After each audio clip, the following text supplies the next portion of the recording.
My entire family called me a failure, a burden, useless. They had no idea that with one signature, I could end everything they'd built. And today, I did exactly that. Hi, I'm Maya. Before you judge me, let me take you back to where this all started. And if you've ever felt invisible in your own family, stay until the end, because what happened next changed everything. Hit subscribe if you want to see how this unfolds. 6 years ago, I stood alone in a university auditorium, wearing a cap and gown, clutching my diploma with summa cum laude honours in business management. The seats around me were filled with families, crying mothers, proud fathers, siblings holding congratulatory flowers. My seat? Empty. All 5 of them. I'd sent the invitation 3 months earlier, marked it on the family calendar, sent reminder texts, called the week before. My mother's response that morning was brief. Maya, honey, we can't make it. David's opening his first store today. This is important for the family business. David, my older brother, 24 years old and opening a small retail shop with money borrowed from our parents. Don't get me wrong, I was happy for him. But this was my graduation. 4 years of late nights, scholarships I'd earned myself, a 3.98 GPA. Summa cum laude meant I was in the top 1% of my class. But David needed them at his store opening. So I sat alone. I took a selfie with my diploma, forced a smile, and posted it online. 12 of my classmates' parents congratulated me in the comments. My family, radio silence. That night, my phone finally buzzed. A text from my mother. Congrats, sweetie. David's opening went great. He sold $300 in the first hour. No mention of my achievement, no apology for missing it. Just David, always David. 2 weeks later, we gathered for Sunday dinner, a Chen family tradition. Mom's pot roast filled the house with that familiar smell of home, and for a moment, I let myself hope that maybe tonight would be different. Maybe they'd ask about my plans. Maybe they'd want to see my diploma hanging on my wall. My father sat at the head of the table, reading something on his tablet. My mother bustled between the kitchen and dining room. Jennifer, my older sister, was on her phone, scrolling through her boutique's Instagram page. David sat back in his chair, arms crossed, looking satisfied with himself. So, Dad said, looking up from his tablet, David, your sales numbers this week. David grinned. Up 15% from last week. I think adding those display shelves near the front really helped. Smart thinking, Dad said, nodding approvingly. Jennifer, how about the boutique? My sister looked up from her phone. 3 wedding orders this week. Plus, I'm negotiating a partnership with a local influencer. Could really expand our reach. Excellent, Mom chimed in, setting down a bowl of mashed potatoes. You two are really building something. We're so proud. I cleared my throat. Actually, I wanted to share something too. Maya, Dad interrupted without looking up. Can you help your mother bring out the rest of the food? We're trying to have a business discussion here. My face burned. I was just going to say that I got a job offer. That's nice, honey, Mom said absently, handing me a serving platter. Can you grab the green beans? I stood there, platter in hand, words dying in my throat. Jennifer smirked at her phone. David didn't even glance my way. I was 22 years old, freshly graduated with honours, and I was invisible. But I tried again. Over dessert, I brought up the job offer once more. It's with a tech startup. They want me as a junior analyst. The company's doing really interesting work in business intelligence and... How much does it pay? Dad asked, finally looking at me. $45,000 to start, but the growth potential is incredible. The CEO told me during my interview that... Dad snorted. David makes more than that managing his store, and he didn't need a 4-year degree. You wasted how long for that? 4 years, I said quietly. Exactly. He turned back to David. See, son, this is why practical experience beats theory. You're already ahead of your college graduate sister. My mother reached over and patted my hand. Honey, it's not too late to reconsider. Remember I told you to study nursing? That's stable, good benefits. Hospitals always need nurses. But I don't want to be a nurse. I want to work in business strategy and... Some of us actually contribute to the family, Jennifer said, not looking up from her phone. But I guess someone has to be the disappointment. The table went quiet. Dad didn't defend me. Mom didn't correct Jennifer. David just smirked into his water glass. I took the job anyway, accepted it the next day via email, moved into a small apartment across town, and threw myself into work. For the next 3 years, I kept my head down and performed. Junior analyst became senior analyst. Senior analyst became team lead. Team lead became manager. And through it all, family dinners continued. Every Sunday, like clockwork, I'd sit at that table and listen to updates about David's expanding retail chain and Jennifer's growing boutique. When they asked about my work, which was rare, I kept my answers vague. Still at the tech company, I'd say. Still playing with computers, David would laugh. I never corrected them. Never explained that playing with computers meant managing a team of 15 analysts, optimizing business processes that saved millions, or presenting quarterly reports to C-suite executives. I just smiled and passed the potatoes. Then came my promotion to director, 25 years old, and I was overseeing a division of 60 people with a budget that would have made my father's jaw drop. The same week I got the promotion, our startup was acquired by Technova Corporation, one of the largest tech conglomerates in the country. My position wasn't just secure, it was elevated. That Thanksgiving, I almost told them. Almost. I walked into my parents' house with a bottle of wine and a heart full of hope. Maybe this time they'd listen. Maybe this time they'd be proud. Maya, Mom greeted me at the door. Oh, good. You're here. Can you help set the table? Jennifer's running late and I need someone to... Sure, Mom. I set down the wine and headed to the dining room where David was already holding court about his 3rd store opening. The location's perfect, he was telling Dad. Right in the shopping district. High foot traffic. We're projecting 20% higher revenue than the other locations.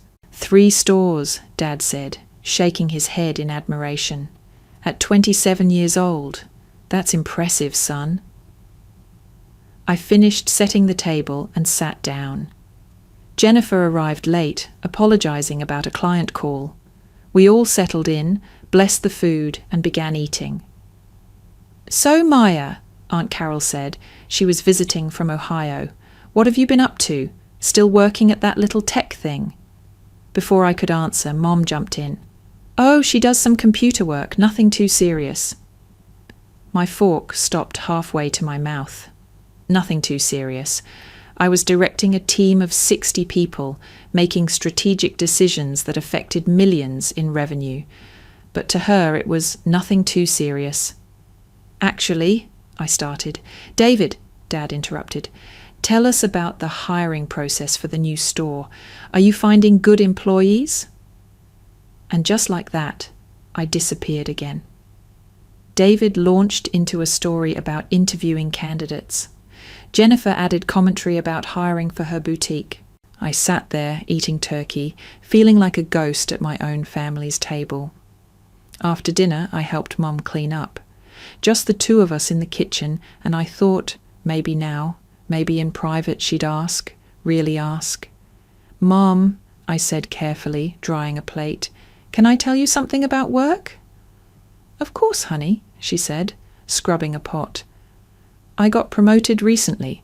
I'm a director now. It's a pretty big deal, and That's wonderful. She smiled at me, Then immediately continued. You know, David's thinking about opening a 4th store. Can you imagine? 4 stores before he's 30. Your father and I never dreamed. She kept talking. I kept drying dishes, and I realized something that carved itself into my chest. She didn't actually care. None of them did. They heard my words, but they didn't listen. Because in their minds, I was still the daughter who didn't choose the right career, who wasn't building something real like David's stores or Jennifer's boutique. That night, I drove home to my apartment and sat in my car in the parking garage for 20 minutes. I pulled up my work email on my phone and stared at the signature line. Maya Chen, Director of Business Intelligence, Technova Corporation. Then I opened the family text thread and scrolled back through months of messages. David's store openings, Jennifer's boutique milestones, Mum sharing photos of them at events, Dad forwarding business articles for the entrepreneurs in the family. I wasn't in any of the photos. None of the articles were sent to me. I made a decision that night, sitting in that car. They wouldn't know. Not about the promotion, not about Technova, not about any of it. Let them think I was playing with computers at a small startup. Let them think I was the disappointment. Because one day, they'd find out the truth, and by then, it would be too late to pretend they'd cared all along. 2 more years passed. I got another promotion, Vice President of Operations. At 27, I was the youngest VP in Technova's history. I oversaw 3 divisions, managed a budget in the hundreds of millions, and sat in meetings where decisions affected thousands of employees. My apartment upgraded to a penthouse downtown. My salary hit 6 figures, then climbed past it. I hired a financial advisor, started an investment portfolio, bought a car that cost more than my parents' house. And at Sunday dinners, I showed up in jeans and a sweater, drove my old Honda Civic, and said I was still at the tech company when anyone bothered to ask. Last Christmas was when it crystallized, when I knew, beyond any doubt, that I'd made the right choice to hide my success. The whole extended family gathered at my parents' house, cousins, aunts, uncles, grandparents. The living room buzzed with conversation. David was talking about his retail chain, now 5 stores strong. Jennifer was showing off photos from a fashion show where her boutique's designs had been featured. Aunt Mary, Mum's sister, cornered me by the punch bowl. Maya dear, what are you up to these days? Are you still in between jobs? The question hit me like a slap. In between jobs? I was a VP at a Fortune 500 company. I had 400 people in my divisions. I'd given a presentation to the board of directors just last week. She does some computer stuff, Mum said, appearing beside us with a tray of cookies. Nothing too serious, but she's getting by. Getting by. I was making more in a year than both my siblings combined, and I was getting by. Well, Aunt Mary said with pity in her voice, not everyone is cut out for entrepreneurship like David and Jennifer. Some people are better as employees. I smiled, nodded, excused myself to the bathroom where I stood at the sink, hands gripping the counter, staring at my reflection. I could tell them right now. Walk back out there and say, actually, I'm a VP at Technova. I make more money than everyone in this room combined. I'm not getting by. I'm thriving. But I didn't. Because I knew the truth. They didn't actually care about my success. They cared about what they could brag about, what fit their narrative, and I didn't fit. I returned to the party. David was holding court near the Christmas tree talking about his expansion plans. Someone asked if he needed investors. Someone else asked about franchise opportunities. We're actually looking for someone to handle our social media, David announced to the room. Then his eyes landed on me. Maya, you're good with computers, right? I could pay you $15 an hour to run our Instagram and Facebook pages. Interested?" The room went quiet, everyone looking at me. $15 an hour. I made that much in approximately 45 seconds. "That's nice of you to offer David a job," Uncle Tom laughed. "At least she'd be working for family. Better than nothing." The room erupted in laughter. David grinned, enjoying his moment of superiority. Jennifer giggled into her wine glass. My father chuckled. My mother smiled indulgently. I stood there, holding a cookie I'd stopped wanting, and said, "I'll think about it." More laughter. Someone patted David on the back for being generous enough to help out his struggling sister. I left early that night, made an excuse about an early morning. No one tried to stop me, but the final straw, the moment that sealed everything, came 2 months ago. David was opening his flagship store, the biggest location yet in a premium shopping centre downtown. It was a massive deal for him. Local press coverage, a ribbon-cutting ceremony, the works. I didn't receive an invitation. I found out about it on Facebook, scrolled past photos of the entire family at the grand opening. Mom, Dad, Jennifer, cousins, aunts, uncles, everyone beaming in front of the new store. David's caption read, "Celebrating with the people who made this possible. Family is everything. Grateful for those who believed in me from day one." I stared at that photo for 10 minutes, counted the faces. 23 family members, everyone except me. I texted David, "Congrats on the opening. Wish I'd known about it." 3 hours later he replied, "Oh, thought Mum told you. It was just for people involved in the business. You know, the real contributors." Real contributors. I set my phone down and laughed. Actually laughed, because the irony was almost too perfect. Jennifer commented on David's post later that evening, "So proud of our family empire. Those who work hard succeed. Those who work hard succeed." As if I hadn't worked hard. As if my degrees, my promotions, my achievements meant nothing because they didn't understand them. That night, I poured myself a glass of wine and sat on my penthouse balcony, looking out over the city. Somewhere out there were my siblings' stores. Somewhere out there was my family, celebrating without me.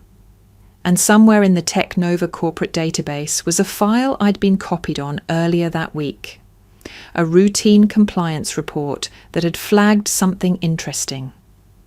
Chen Family Retail Group, David's chain of 5 stores, was using business systems that violated intellectual property agreements, training manuals, supplier contracts, operational procedures, all borrowed without permission from a TechNova subsidiary.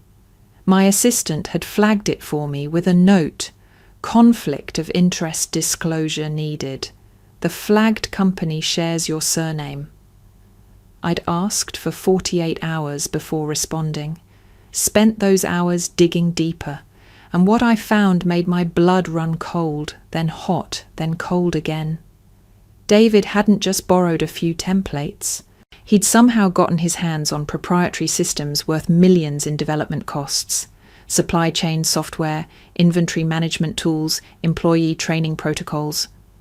All watermarked with TechNova intellectual property notices that he'd either ignored or failed to see.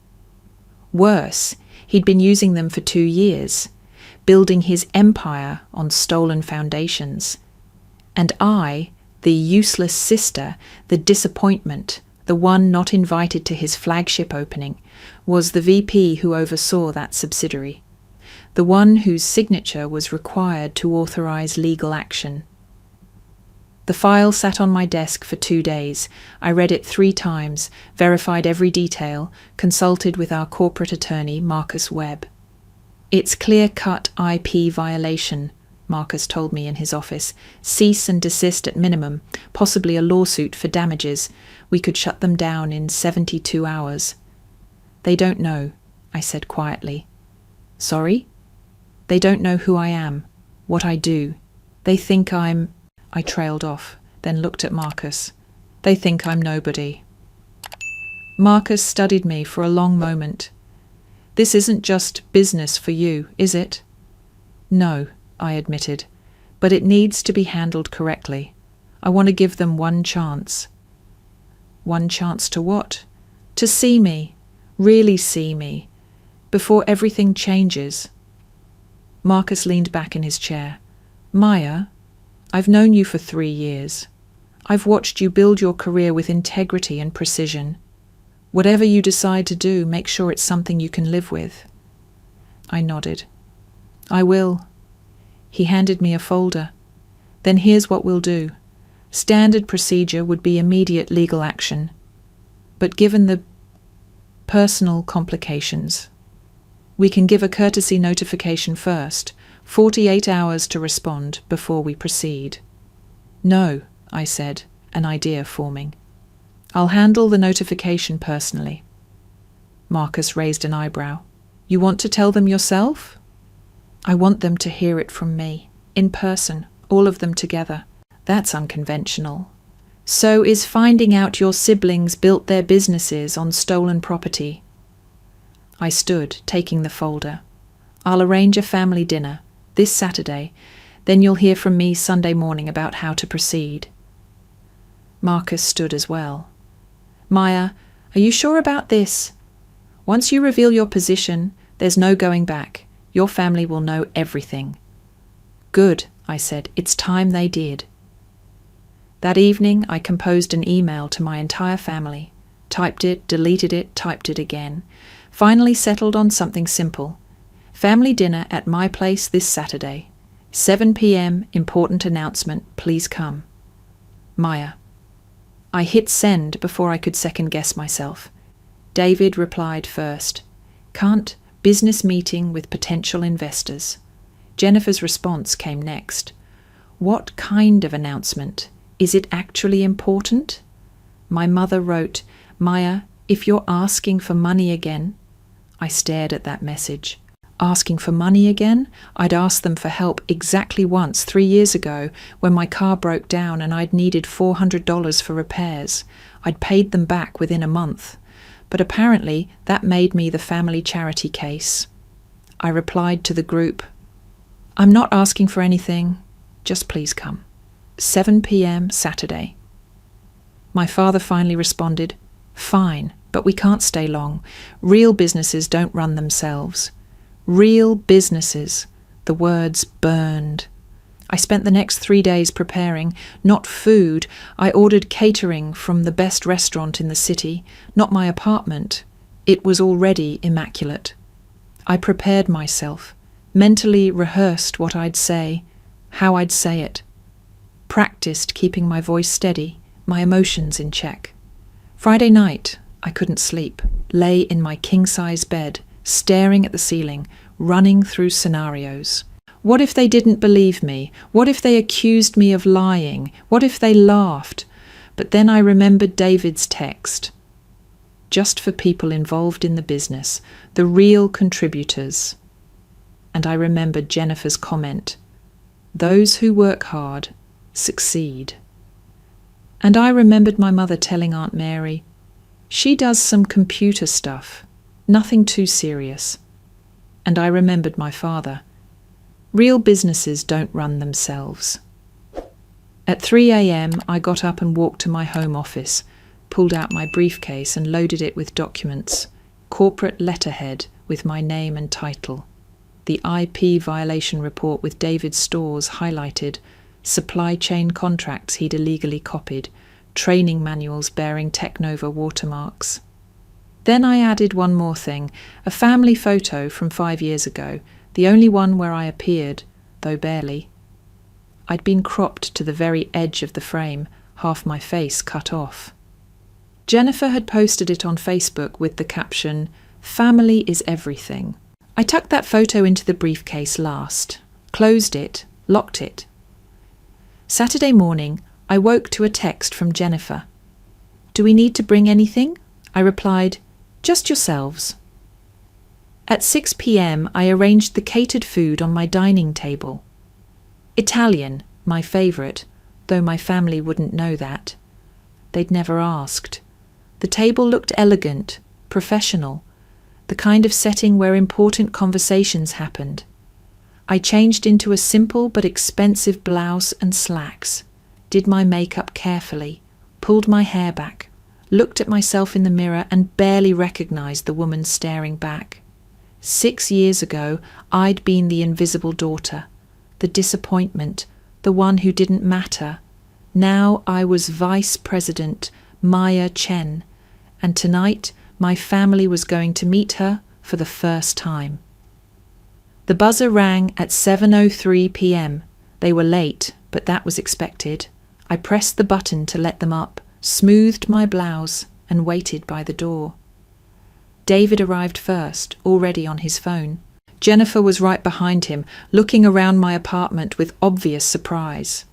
My parents came last, my mother carrying a bottle of cheap wine despite my text saying not to bring anything. "Maya," Jennifer said, walking past me into the living room, "how do you afford this place? This is downtown. These penthouses go for—" She trailed off, doing math in her head. "Nice view," David said absently, still staring at his phone. "Okay, we're here. What's this about? I've got calls to make." My parents settled on the couch. Mum looked around nervously. Dad checked his watch. "Can I get anyone drinks?" I offered. "Just get to the point," Dad said. "Some of us have early mornings, real responsibilities." There it was, real responsibilities, as if mine weren't. I took a breath. "Please sit down at the table. I made dinner." "You made dinner?" Jennifer raised an eyebrow. "Since when do you cook?" "I didn't cook. I ordered from Marcello's." David looked up from his phone. Marcello's? That place is like $100 a plate." "150, I corrected. "But it's good. Please sit."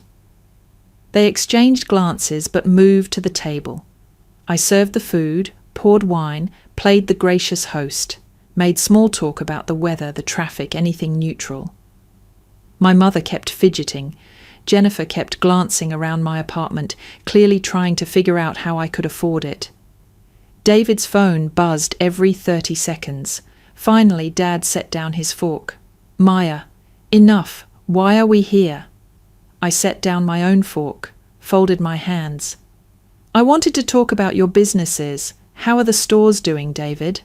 He perked up immediately. "Great, actually. Fantastic. We're on track to open 2 more locations next quarter. Revenue's up 30% year over year." "That's impressive," I said calmly. "You must have worked hard to build those systems, the inventory management, the training protocols, the supplier relationships." "Yeah, well," he shrugged, proud. "I know how to network, built relationships, did my research." Jennifer jumped in. "David's smart about it. He knows how to leverage resources, find the right tools." "Leverage," I repeated. Interesting word choice. I stood, walked to my briefcase on the side table, and pulled out the folder. Returned to my seat and set it in the center of the table. "These are interesting resources you leveraged, David." I opened the folder and spread out the documents. Training manuals, system protocols, supply chain contracts, every single one stamped with watermarks. Property of Technova Corporation. David's face went pale. Actually pale. Jennifer leaned forward, squinting at the papers. "Where did you get those?" David asked, voice tight. "The real question," I said calmly, "is where did you get them?" Silence fell over the table. Mom looked confused. Dad was reading the documents, his expression darkening. "Maya," Dad said slowly, "what is this about?" I stood, walked to the window, looked out at the city lights, then turned to face them. "For 6 years," I said. "You've asked me what I do. When you bothered to ask at all." "Computer stuff," Mum said. "Nothing too serious." I moved back toward the table, hands steady, voice even. "I'm Vice President of Operations at Technova Corporation, third largest tech conglomerate in the country. I oversee 3 divisions with 400 employees and manage annual budgets exceeding $300 million. You could have heard a pin drop. David's mouth opened, closed, opened again. You're... what? Technova owns 47 subsidiary companies, I continued, including the one whose intellectual property you've been using illegally for the past 2 years to build your retail empire. I pulled out my business card, real, embossed with my full title, and slid it across the table to David. This came across my desk last week. Our legal department's recommendation to shut down Chen Family Retail Group for IP violation, breach of contract, and fraud. Jennifer's wine glass shook in her hand. You're lying. This is some kind of joke. My phone rang. Perfect timing. Marcus, right on schedule. Excuse me, I said, answering. Yes, Marcus. Yes, they're all here. No, hold the injunction for now. I'll call you back. I hung up and set the phone on the table. That was Marcus Webb, our corporate attorney. He has cease and desist orders prepared for all 5 of your store locations, ready to file Monday morning. My mother finally found her voice. Maya, why didn't you tell us? And there it was. The question I'd been waiting for. I looked at her, really looked at her. Tell you? I tried, Mum. At my graduation that you missed because David was opening his first store. When I got my first promotion and you called it cute. When I made director and you asked if I was still playing with computers. You know, my voice remained steady, but emotion crept in. You asked why I'm telling you now? Because for the first time in 6 years, you're actually listening. Not because you care about me, but because suddenly I have power over something you do care about. I sat back down. So yes, Mother, I'm Vice President Maya Chen, and your son has been building his empire on foundations stolen from a company I run. Foundations worth millions in development costs that he never paid for, never licensed, never even asked permission to use. David's face had gone from pale to red. Maya, wait, let me explain. I didn't know. You didn't know? I pulled out another document. These training manuals have Technova's watermark on every page. These contracts have confidentiality clauses you violated. You knew, David. You just didn't care. But I didn't know you worked there, he said desperately. And if you had known, would that have made it legal? Or would you just have asked your useless little sister to look the other way? Silence. Jennifer set down her glass with a trembling hand. We didn't mean... Didn't mean what? I looked at her. Didn't mean to call me a disappointment at Sunday dinner. Didn't mean to exclude me from David's flagship opening. Didn't mean to comment, those who work hard succeed on a post I wasn't even invited to. My father cleared his throat, trying to recover some authority. Now, let's be rational here. We're family. Family forgives these things. Family, I repeated. When David opened his 5th store, his flagship, his crown jewel, where was my invitation? Oh, right. David texted me. Just for people involved in the business, the real contributors. I looked at each of them in turn. I've contributed more to business innovation and corporate success in the past 6 years than all of you combined. But I wasn't a real contributor because you couldn't see past your own assumptions. My mother's eyes were welling with tears. We made mistakes, but you can't destroy your brother's business over hurt feelings. Hurt feelings? I stood again, anger finally breaking through my careful control. Mum, you told Aunt Mary I was in between jobs when I was managing a $300 million division. You called my career nothing too serious while I was presenting strategy recommendations to Fortune 500 boards. I turned to David. And you offered me $15 an hour to run your social media. at a family Christmas party, in front of everyone, so they could all laugh at how generous you were being to your struggling sister. David's face burned red. I was trying to help. No, I said firmly. You were trying to feel superior. There's a difference. The room felt smaller suddenly, despite the high ceilings and floor-to-ceiling windows. My family sat frozen at the dinner table, the expensive Italian food growing cold on their plates. David stared at the documents spread before him like they might spontaneously combust. Jennifer's hands shook as she reached for her wine glass. My mother's tears had started flowing freely. My father sat rigid, his jaw clenched so tight I could see the muscle working beneath his skin. Here's what's going to happen, I said, my voice steady now, professional, the tone I used in boardroom negotiations. Monday morning, all 5 of David's stores will receive official cease and desist orders. You have 30 days to remove all Technova intellectual property and operational systems from your businesses. David's head snapped up. 30 days? Maya, that's impossible. The entire business runs on those systems.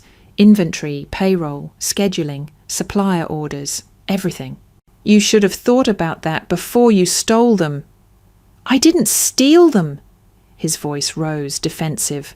Someone at a business networking event said they had great templates and protocols. They shared them with me. I didn't know they were proprietary.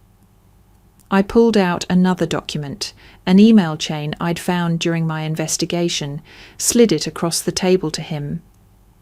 This is an email from you to Cameron Walsh, a former Technova subsidiary employee who was fired for ethics violations 18 months ago. You wrote, and I quote, "Thanks for the hookup on those corporate systems. You're right, they're way better than anything I could afford. Don't worry, I won't tell anyone where I got them." David's face went from red to white. Don't worry, I won't tell anyone where I got them, I repeated. You knew, David. You knew exactly what you were doing. Jennifer leaned forward, desperate. Okay, so there was a mistake, a big mistake. But we can fix this, right? We can pay for a license or something, work out a payment plan? I sat back down, folded my hands on the table. There is a licensing option. Everyone leaned forward, hope flickering in their eyes. Standard corporate rate for our business operation systems is $50,000 per month per location. For 5 locations, that's $250,000 per month, plus back payment for the 2 years of unauthorized use. David's face went slack. I watched him do the math, his lips moving slightly. That's $6 million total.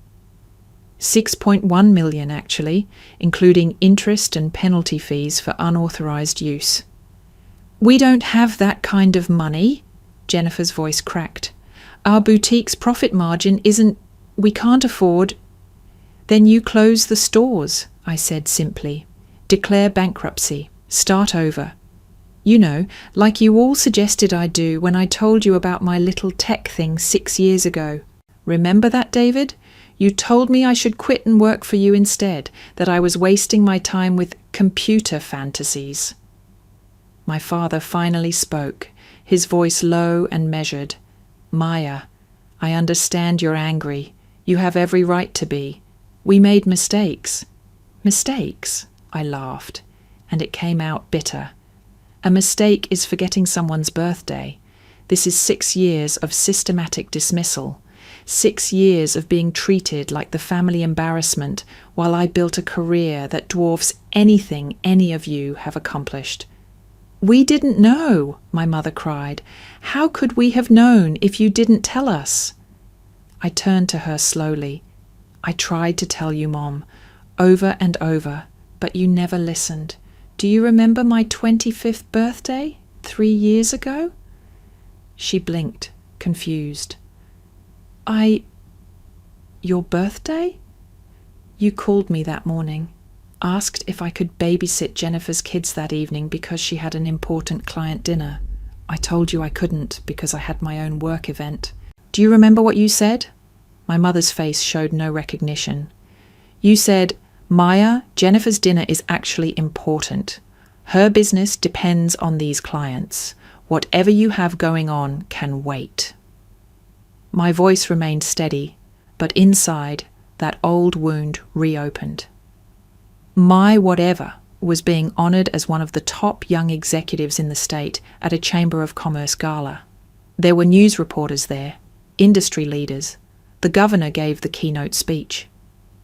I pulled out my phone, scrolled to a photo I'd saved and held it up. Me in an evening gown, shaking hands with the governor, accepting a crystal award. The headline on the event banner behind me read, Rising Stars, Business Leaders Under 30. I went alone, I said quietly. Watched everyone else's families cheer for them, sat at a table by myself, and I came home to 17 missed calls from you, angry that I'd been selfish and let down the family by not babysitting. My mother covered her mouth with her hand. I didn't know it was important. You didn't ask. None of you ever asked. You just assumed that because you didn't understand my work, it must not matter. The apartment fell silent, except for the faint sounds of the city below. A siren wailed in the distance. Someone's heels clicked on the sidewalk 40 floors down. David broke the silence. So what now? You just destroy everything I built? That's your revenge? Revenge? I stood, walked to the window again, stared out at the glittering skyline. David, if I wanted revenge, I'd have filed the lawsuit immediately. Had you arrested for corporate espionage, seized your assets, called every news outlet in the city, and told them how Chen Family Retail Group built their empire on stolen intellectual property. I turned back to face them. Instead, I invited you to dinner, gave you the courtesy of hearing the truth from me in private before it became public record. I'm offering you licensing terms that, while expensive, would allow you to keep operating legally. Revenge would be making sure you lose everything. This is me giving you a choice you never gave me. What choice didn't we give you? Jennifer demanded, anger creeping into her voice now. The choice to be seen, to be valued, to be part of this family as something other than the disappointment. I moved back to the table, placed both hands on it, leaned forward. Do you know what it's like to sit at Sunday dinners year after year, listening to everyone celebrate achievements that pale in comparison to your own, and knowing that if you spoke up, you'd be dismissed as bragging or lying? Then why didn't you prove it? David shot back. Why hide it? If you wanted recognition, you should have shown us. I shouldn't have had to prove anything. My voice rose for the first time, losing that professional composure. I graduated summa cum laude. That should have mattered. I got a job at a growing tech company. That should have mattered. But nothing I did was ever good enough because it wasn't what you understood, wasn't what you valued. I straightened, regained control. I stopped trying to prove myself to people who had already decided I was worthless. And you know what I discovered? The rest of the world saw my value just fine. Technova promoted me 4 times in 6 years. Industry publications featured me. Executives twice my age asked for my insights, but my own family couldn't be bothered to Google my name. My mother gasped softly. Google your name? I pulled out my tablet, opened a browser, typed Maya Chen Technova into the search, handed it to her. She stared at the screen, scrolling slowly, article after article. Young VP revolutionizes business operations. Maya Chen named to Fortune's 40 under 40. Technova's rising star discusses innovation strategy. Oh my God, Jennifer whispered, reading over Mum's shoulder. You're in Fortune magazine." "I was interviewed by the Wall Street Journal last month," I said flatly. "The article came out 3 weeks ago. Not one of you mentioned it, which means not one of you saw it, which means not one of you cared enough to even keep track of what I do." My father took the tablet, his face hardening as he read. "This says you oversee 400 employees. 437 as of last week. And you make more than all of you combined," I finished. "Substantially more." David slammed his hand on the table, making the plates jump. "Then why? Why hide it? Why let us think you were struggling? Why come to family dinners and play poor?" "Because I wanted to see." The words burst out of me, raw and honest. "I wanted to see if any of you loved me for who I am, not for what I could do for you." And guess what, David? I got my answer. The second you thought I might have money or connections, what was your first instinct tonight? To ask what you could get from me, not to apologize, not to celebrate, but to figure out how to use me to save your business. He opened his mouth, closed it. He knew I was right. Jennifer tried a different tactic, her voice soft, pleading. "Maya, I get it. We screwed up. We weren't there for you. But I have kids, a family. I depend on my income from the boutique's partnership with David's stores. If he goes under, I go under too." Did you think about your kids when you posted "Those who work hard succeed" on David's opening day? The opening I wasn't invited to? I looked at her steadily. Because that post, Jennifer, was seen by a lot of people, including some of my colleagues. I had to sit in a meeting the next day while someone made a joke about how even my own family didn't think I worked hard enough. Her face crumpled. "I didn't mean... I wasn't talking about you." "Yes, you were. You just didn't think I'd see it. Or if I did, that I wouldn't matter enough to care." My father stood abruptly, trying to reassert some kind of authority. "Enough. This is getting us nowhere. Maya, you're clearly successful. We're proud of that. But this is family business. There must be something we can work out, some arrangement that doesn't involve destroying your brother's livelihood." "You want an arrangement?" I walked to my briefcase, pulled out a contract Marcus had prepared, dropped it on the table. "Standard licensing agreement. $250,000 per month, 5-year minimum term, back payment of $6.1 million, payable over 10 years at 7% interest, plus quarterly audits to ensure compliance going forward." David picked up the contract with shaking hands, flipped through the pages. Maya, this is insane. The monthly fees alone would bankrupt us. Then I suggest you secure investors, or sell some of your assets, or, here's a novel idea, build your business the right way instead of on stolen foundations. "We can't pay this," he said flatly. "Then you can't use our systems, which means Monday morning you shut down, all 5 locations, because without those systems you can't process inventory, manage payroll, coordinate with suppliers, or maintain your point-of-sale operations. Your entire business will collapse within 48 hours. Jennifer stood up. "You're enjoying this? Watching us squirm?" "No," I said honestly. "I'm not. Believe it or not, Jennifer, I don't take pleasure in this. I'm exhausted, I'm hurt, and I'm done being invisible." "So you'd really do it?" David's voice was hollow. "You'd really shut us down? Destroy what took me years to build?" "You destroyed it yourself the moment you decided stealing was easier than earning." I gathered up the documents, put them back in the folder. "But to answer your question, yes, I will shut you down. Unless you sign that licensing agreement and commit to making this right. Those are your options." My mother stood, mascara running down her face. "Maya, Please, I'm begging you, don't do this. We're family. Family, I repeated. I walked to my bag, pulled out that photo from 5 years ago, the one where I'd been cropped to the edge, set it on the table. This is what family meant to you. I'm literally cut out of the frame. Jennifer posted this with the caption, "Family is everything." But I wasn't part of everything, was I?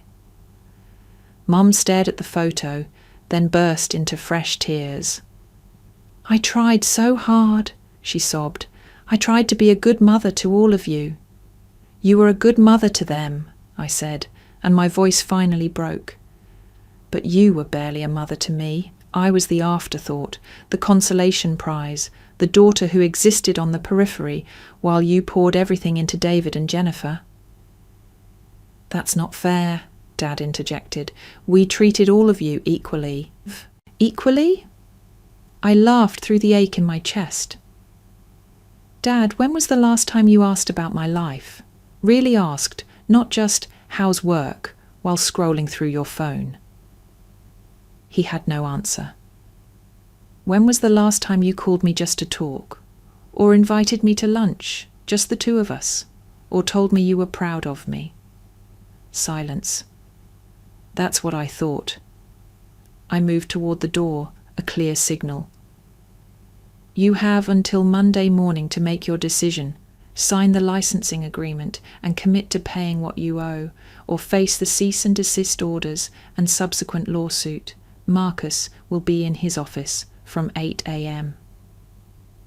David stood slowly, his face a mask of shock and betrayal. I can't believe you do this to your own brother.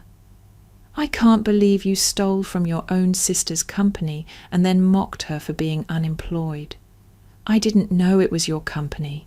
Would it have mattered, or would you have just asked me to cover for you, to use my connections to make the problem go away?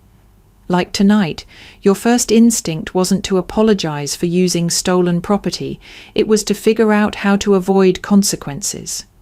Jennifer grabbed her purse, her movements sharp and angry. You've changed, Maya. Power has made you cruel. I met her eyes.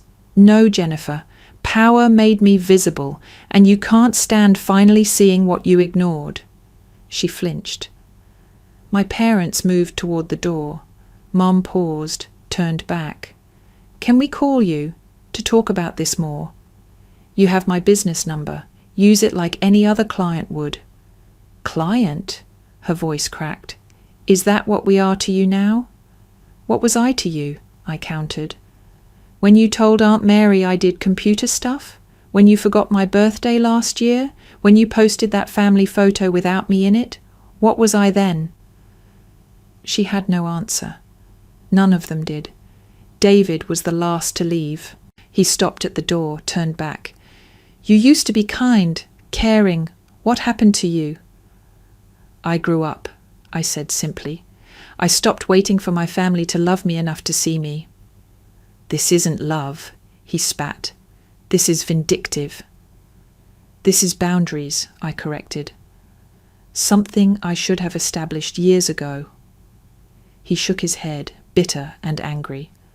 When this backfires, when you realize you've destroyed your family over your ego, don't come crying to us. I won't, I promised. I haven't cried to you in 6 years. Why would I start now? He left without another word. The door closed behind him with a soft click that somehow felt louder than a slam. I stood in the sudden silence of my apartment, looked at the dinner table still set with expensive food no one had finished eating. Looked at the documents scattered across the surface. Looked at that family photo where I barely existed. My phone rang. Marcus. How did it go? He asked. Exactly as it needed to, I said, my voice steady despite the storm inside me. Do you think they'll sign? I don't know. Maybe. Probably not. David's too proud, and my father will see it as letting me win. And if they don't? Then Monday morning you file everything. Cease and desist, lawsuit, the works. Maya, Marcus said carefully, are you sure? Once we start legal proceedings, there's no going back. Your family will—" "What? Hate me?" I laughed softly. "They already treated me like I didn't matter. At least now they'll do it honestly." We hung up. I poured myself a glass of wine, stood at my window looking out over the city. 40 floors below, people lived their lives, had their own dramas, their own families, their own disappointments. My phone buzzed, a text from David. "I hope you're happy. You just destroyed everything." Then Jennifer, "My kids are going to suffer because of your revenge. I hope that makes you feel powerful." Then my mother, "I don't know who you've become." I didn't respond to any of them. Instead, I opened my work email and typed a message to Marcus. "Proceed as planned Monday morning, full legal action. They've made their choice." I hit send, then blocked my family's numbers. All of them. The next morning was Sunday. For the first time in 6 years, I didn't go to family dinner. Instead, I stayed in my apartment, worked on a presentation for Tuesday's board meeting, went for a run, read a book. My phone rang repeatedly, blocked calls that I knew were my family. I let them all go to voicemail, didn't listen to a single message. Monday morning, I arrived at Technova headquarters at 7 a.m. Marcus was already in his office. "They tried calling over the weekend," he told me. "Your mother, your father. David left 4 voicemails on the corporate line." "What did they say?" "Mostly pleading, some anger. Your brother said he needs more time. Your father threatened to go to the press about corporate bullying." I smiled grimly. Let him. The press will love the story of a small business owner who built his empire on stolen intellectual property. That'll do wonders for his reputation. Marcus pulled out a folder. "These are ready to file. I need your signature on 3 places." I took the papers, read through them carefully. Cease and desist orders for all 5 locations. Legal complaint for intellectual property theft. Demand for damages. It was all there, official and final. My hand hovered over the first signature line. "Last chance to reconsider," Marcus said quietly. I thought about my graduation day, sitting alone, about Sunday dinners where I disappeared, about being offered $15 an hour at a Christmas party, about those who work hard, succeed, posted on an event I wasn't invited to. I signed. All 3 pages. "File them," I said. Marcus nodded, gathered the papers. "It's done then." "It's done." The documents were filed at 9 a.m. By 9:30, David's stores began receiving official notices. By 10, my phone was exploding with blocked calls. By 11, I had an email from a lawyer I didn't recognize. David had hired representation. I forwarded it all to Marcus and went into my scheduled meeting. The week that followed was chaos. David's lawyer tried to negotiate, but the evidence was overwhelming. Jennifer posted on social media about family betrayal without naming names, but enough people figured it out. My mother sent a letter, actual handwritten letter, that arrived at my office. I didn't open it for 3 days. When I finally did, it was 4 pages of apologies and pleas. "I know we hurt you. I know we didn't see you. But you're destroying us. Please, Maya, I'm your mother, please." I read it twice, then filed it away in a drawer. David's stores closed 2 weeks later, all 5 of them dark and empty, with ceased operations notices in the windows. The local business journal ran a story. It was vague on details, citing operational and legal issues, but anyone paying attention could read between the lines. Jennifer's boutique partnership dissolved. She had to downsize, move to a smaller location. Her Instagram posts became less frequent, less glamorous. My parents' retirement fund took a hit. They'd invested heavily in David's expansion plans. And through it all, I kept working, kept leading my teams, kept making strategic decisions that moved Technova forward. 3 weeks after the stores closed, I was working late when Sarah knocked on my office door. "Maya, there's someone here to see you. She doesn't have an appointment, but she says it's personal." "Who?" "Your mother." I sat back in my chair, weighing options. Finally, "Send her in." Mum looked smaller than I remembered. Older. She wore a simple dress, no makeup, hair pulled back. She carried nothing, no purse, no bag. "Thank you for seeing me," she said quietly. "I have 15 minutes before my next call." She flinched at the coldness in my voice, but nodded, sat down across from my desk, looked around my office, the awards on the walls, the photos from corporate events, the Harvard Business Review issues with my quotes highlighted. "Your office is beautiful," she said. "Thank you." Silence stretched between us. "I'm not here to ask you to reverse anything," she said finally. "I know it's too late for that. David's stores are closed. He's filed for bankruptcy. Jennifer's struggling. Your father and we're okay, but it's been hard." I waited. I came to apologize, really apologize, not because of the business, because of everything before that. She took a shaky breath. "I saw you growing up with your books, your plans, your ambitions, and I didn't understand them. David and Jennifer's paths were clearer to me. Retail, boutiques, I could picture it. Your dreams about business strategy and corporate leadership felt abstract, so Her voice broke. "I put all my hope in what I understood, and I lost you in the process." She pulled out a folded piece of paper from her pocket, unfolded it carefully. It was a printed article from the Wall Street Journal, my interview. I read this, really read it. You talk about innovation, about leadership, about transforming how companies operate, and I realized I have no idea who you are. I know David's favorite food, Jennifer's favorite color, their hopes and fears. But you, my youngest daughter, I know nothing. Tears streamed down her face. I don't deserve your forgiveness, I know that, but I had to come here and tell you, I see you now, I see what we missed, what I missed, and I'm so, so sorry. I felt something crack inside my chest, not break, crack, like ice beginning to thaw.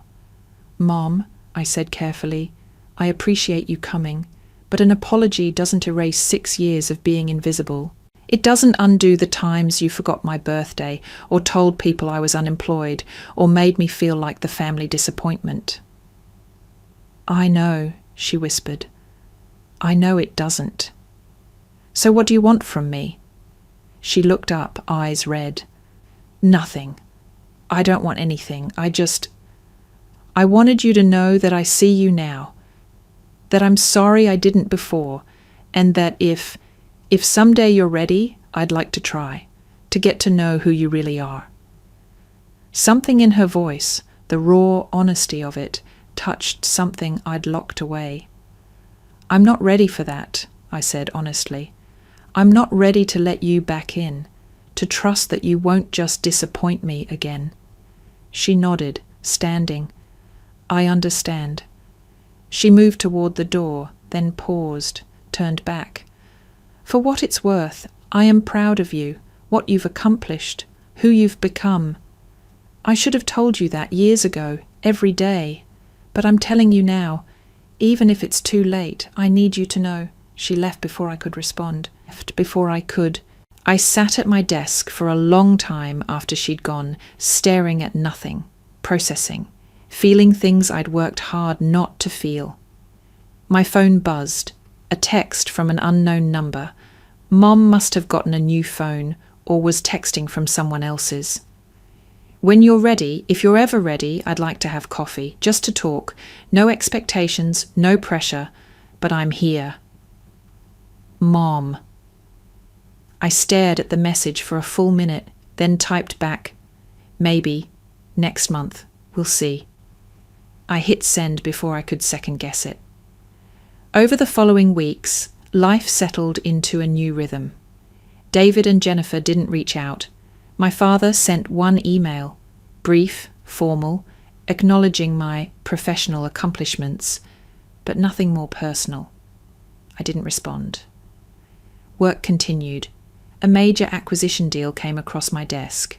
I led the negotiations, secured favourable terms, made Technova another $50 million in projected annual revenue. The board gave me a standing ovation at the next quarterly meeting. I bought a new car, took a vacation to Barcelona, dated someone I met at an industry conference. It didn't work out, but it was nice while it lasted. And slowly, incrementally, I started to feel something I hadn't felt in years. Peace. Not happiness exactly, not yet, but peace. The peace of knowing that I'd set boundaries, that I'd stopped waiting for people to love me the way I deserved, that I'd chosen myself. 6 weeks after that dinner at my apartment, I was walking through downtown when I passed one of David's former store locations. The windows were still dark, still marked with closure notices, but someone had started renovating the interior. New business coming in, probably. I stood there for a moment, looking at my reflection in the glass. 28 years old, vice president, financially independent, respected in my field, and finally free from the weight of trying to matter to people who couldn't see me. My phone buzzed. Mom again. No pressure. Just wanted to say hi. Hope you're doing well. I smiled slightly and typed back, "Coffee next week, Tuesday at noon. There's a place near my office called Marcello's. Do you know it?" Her response came immediately. "I'll be there." I pocketed my phone and kept walking. I didn't know if Mom and I would ever truly repair our relationship. Didn't know if my father would ever really see me. Didn't know if David and Jennifer would ever understand what they'd done. But I knew this. I didn't need them to. I'd spent 6 years building a life where I mattered, where my work was valued, my opinions respected, my presence acknowledged. I'd built that life without my family's support, without their recognition, without their approval. And that life, my life, was pretty damn good. The city stretched out before me, full of possibility. I had meetings to attend, strategies to develop, teams to lead. I had a career that fulfilled me, colleagues who valued me, a future I was excited about. I used to think success meant finally being seen by the people who overlooked me.